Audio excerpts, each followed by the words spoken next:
भाग 5। जब पूरा शहर हमारी कहानी देखने लगा। अगर आपने पिछले चारों भाग नहीं देखे हैं तो पहले उन्हें जरूर देखिए, क्योंकि अब जो होने वाला है उसने सिर्फ उनकी नौकरी नहीं बल्कि पूरी जिंदगी बदल दी। अगली सुबह मेरी आंख खुली तो मेरा फोन लगातार बज रहा था।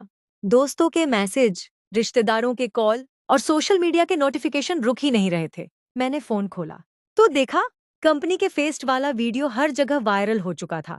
हजारों लोग वही वीडियो शेयर कर रहे थे। कोई मेरी तारीफ कर रहा था, कोई मेरी पत्नी को गलत बता रहा था और कोई उसके बॉस को लालची और धोखेबाज कह रहा था।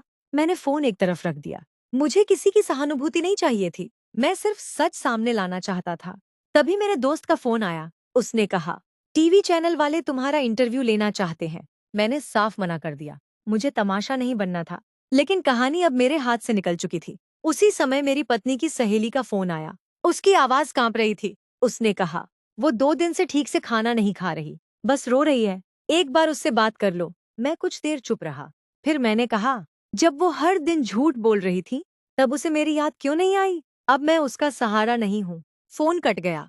कुछ देर बाद मुझे पता चला, उसके बॉस को कंपनी ने तुरंत नौकरी से निकाल दिया। उसके खिलाफ कंपनी के पैसे का गलत इस्तेमाल करने की जांच भी शुरू हो गई। मेरी पत्नी को भी नौकरी से हटा दिया गया। कंपनी ने साफ कह दिया कि उसने कंपनी की पॉलिसी का उल्लंघन किया है।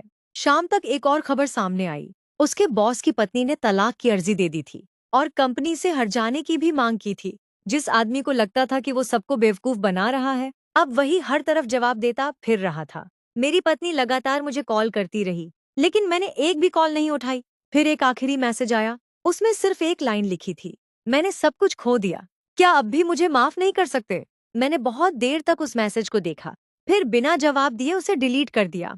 कुछ रिश्ते माफी से नहीं, भरोसे से चलते हैं, और जब भरोसा मर जाता है तो रिश्ता भी वहीं खत्म हो जाता है। कुछ हफ्तों बाद मुझे पता चला वो अपने माता पिता के घर चली गई है।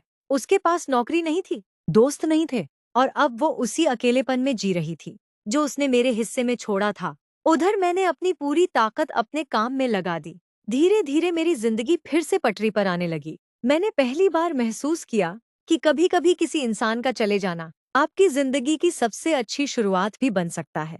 लेकिन मुझे बिल्कुल भी अंदाजा नहीं था कि किस्मत ने मेरे लिए अभी एक और बड़ा मोड़ बचाकर रखा है। एक ऐसी मुलाकात जो मेरी पूरी जिंदगी बदलने वाली थी। अगर आपको लगता है कि धोखा देने वाले को देर से ही सही, लेकिन उसके कर्मों का फल जरूर मिलता है, तो वीडियो को लाइक करें, चैनल को सब्सक्राइब करें और कमेंट में बताइए कि क्या आप किसी धोखेबाज को दूसरी बार मौका देंगे।